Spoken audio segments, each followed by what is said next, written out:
अगर आपको ऐसा लग रहा है कि आपके और आपके पति के रिलेशनशिप के बीच में कोई तीसरी ने दस्तक दे दिया है, तीसरी ने दस्तक दे दिया है, और ये तीसरी कोई महिला ऐसी है जिसकी वजह से अब आपका पति आपसे प्रेम ही नहीं करता, आपसे बात ही नहीं करना चाहता, आपके साथ रहना नहीं चाहता, इस रिश्ते में आगे बढ़ना नहीं चाहता। बहुत अद्भुत बात है और बहुत बुरी बात है।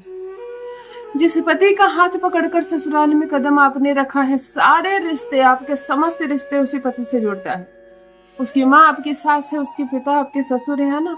अगर पति ही नहीं तो फिर काहे का ससुराल, और कौन है ससुराल वाले? सारे रिश्ते जिस इंसान से जुड़ते हैं और जिसकी वजह से अपने रियल सारे रिश्तों को आपने छोड़ दिया, त्याग कर दिया, पिता का घर छोड़ दिया, पिता को छोड़ दिया, भाई बहनों को छोड़ दिया, अपना घर छोड़ दिया, अगर वो रिश्ता ईमानदारी से आपका साथ नहीं निभा रहा है, अगर उस रिश्ते में थोड़ी सी भी बेईमानी आ गई है, अगर आपको ऐसा लग रहा है कि इस रिश्ते से अब मेरा काम चलने वाला नहीं है क्योंकि मिलावट आ गई है इस रिश्ते में, तो सबसे पहले हमें सब काम छोड़कर इस रिश्ते को सुधारना चाहिए।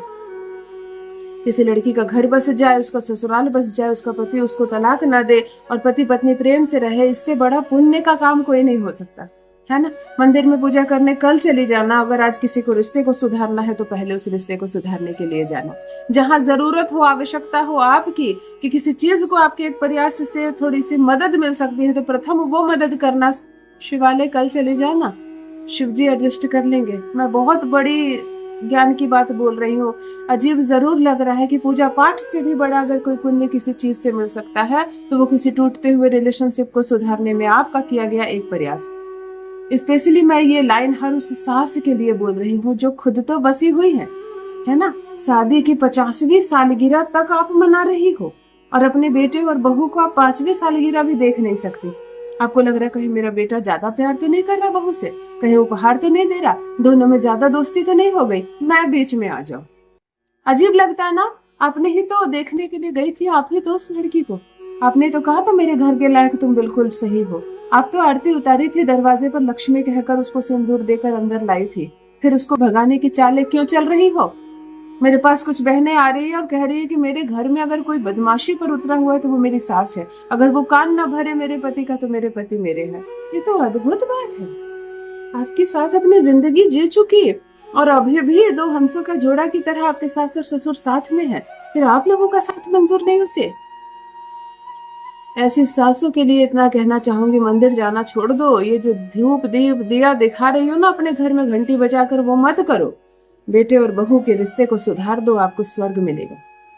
अगर आपका भी ससुराल आपको सांस लेने नहीं दे रहा है, आपके ससुराल में आपको सम्मान नहीं मिल रहा, प्रेम नहीं मिल रहा, कोई तीसरी आ गई है, या तो सौतन या तो सास, परंतु कारण बन गई है आपके रिलेशनशिप के टूटने की, तो आज सही जगह पर आई हैं आप। आज एक छोटा सा अद्भुत प्रयास बताने जा रही हूँ, इस प्रयास को करो, इस प्रयोग को करो, आपका टूटता रिश्ता संवर जाएगा। इंटेंशन क्लियर होना चाहिए, अपने पति को, अपने प्रेमी को अपने वश में करना है। मुझे कोई अन्य बातों से कोई मतलब भी नहीं है, कोई मुझे प्रेम करे सम्मान दे मतलब नहीं है, मेरा पति मेरे पक्ष में रहे, बस एक बात चाहती हूँ। और अगर ये चाहती हो तो आज का वीडियो आपके लिए। जान लीजिए प्रथम मैं कौन हूँ।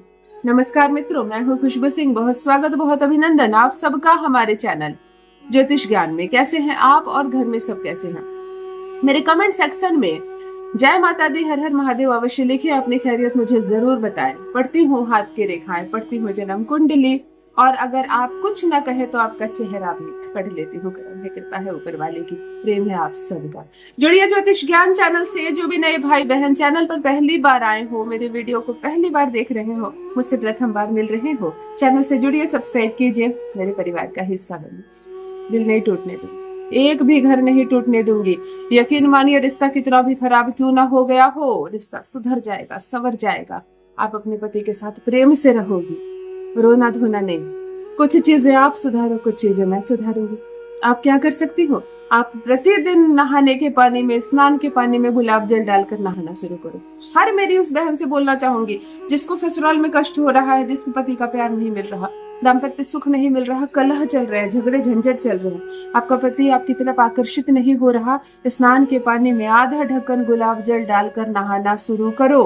कारण मत पूछो कौन सा ग्रह बैलेंस होगा, इस ग्रह के बैलेंस होने से क्या होगा, एक हफ्ते से मैं नहा रही हूँ कुछ नहीं हो रहा, कुछ मत सोचो, मैंने कहा है इसलिए सिर्फ नहाने के पानी में एक गुलाब जल की बोतल रख लो बाथरूम में, थोड़ा सा डाल दो, नहाओ। ठीक है, थोड़ा समय लगेगा, ग्रह जादू नहीं है, है ना, थोड़ा समय लगेगा। दूसरी बात, अपने संपूर्ण शरीर में एक सिल्वर जरूर धारण करना। चांदी का बिछुआ हो, चांदी का गले में हार हो, चांदी की अंगूठी हो, कोई भी एक सिल्वर धारण जरूर करना। जिनके घर में भी लड़ाई झगड़े हो रहे हैं, पति प्रेम नहीं कर रहा है और चाहती हो कि वर्चस्व बढ़े आपका। तीसरी बात, सबर कर रहे हो, सिंदूर लगाओ, बिंदी लगाओ, लिपस्टिक लगाओ, पाउडर लगाओ, फाउंडेशन लगाओ, तैयार हो जाओ, रंगीन सुंदर कपड़े पहनो। कोई पूछे कैसी हो, बहुत अच्छी हो।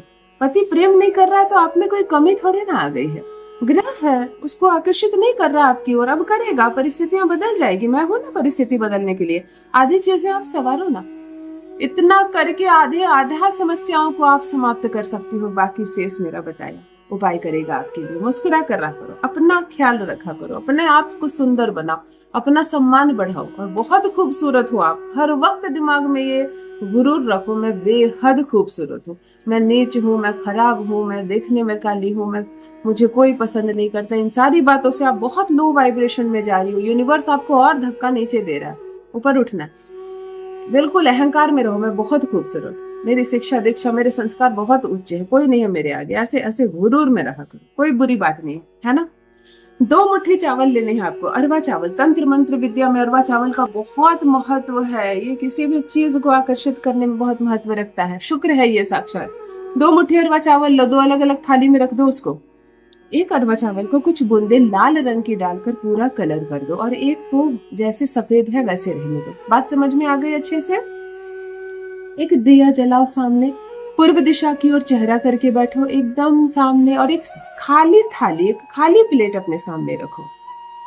पति का स्मरण करो, अनुभूति करो और कहो कि वो मेरे वश में हो, मेरे प्यार में पागल हो जाए, जो मैं चाहूं वो करे, बस वो मेरा होकर रहे। ऐसी कामना के साथ ओम कुमनी नमः, ओम कुमनी नमः। कुमनी जो शब्द है वो सम्मोहन का शब्द है। एक एक बार इस मंत्र को बोलेंगे। एक बार सफेद चावल डालेंगे खाली थाली में, अगली बार मंत्र के साथ लाल चावल डालेंगे, अगली बार मंत्र के साथ सफेद चावल डालेंगे, अगली मंत्र के साथ लाल चावल। अर्थात जब तक ये समस्त चावल एक दूसरे में मिल ना जाए, आप इस मंत्र का जप करते रहना और दोनों सफेद और लाल चावल को एक नई थाली में पूर्ण मिक्स कर देना। जब पूरा मिक्स हो जाए तो चावल को अच्छे से मिला भी देना और उसमें से 3 चुटकी चावल उठाना, 3 अलग अलग बार उठाना, 3 बार इस पर फूंक मारना, 3 बार पति का नाम लेना और अपने सर से 3 बार वारना और किसी भी कुएं में जाकर इसको फेंक देना। कुआं ही चलेगा, कुएं में गिरी चीज निकलती नहीं है वापस, है ना। कुएं में गिरे चावल ना बहेगी ना कहीं गायब होगी, वो वहीं जमी रहेगी। ऐसे ही जमा रहेगा तुम दोनों का रिश्ता। शेष जो चावल है वो पंछुओं को डाल सकते हैं, किसी पौधे में डाल सकते हैं, किसी पोटली में बंद करके पूजा रूम में रख सकते हैं, पर थोड़ी सी चावल कुएं में डालो। यकीन मानो इस उपाय को मैंने संडे के दिन जिसको करवाया, सोमवार को कॉल आया है उसका। जो ब्लॉक कर दिया था सालों से, 1 दिन के भीतर कॉल आया। आप इस उपाय को करके देखिए, 100% सफलता मिलेगी आपको। अपना अनुभव मेरे साथ भी अवश्य साझा करें। बहुत बहुत धन्यवाद।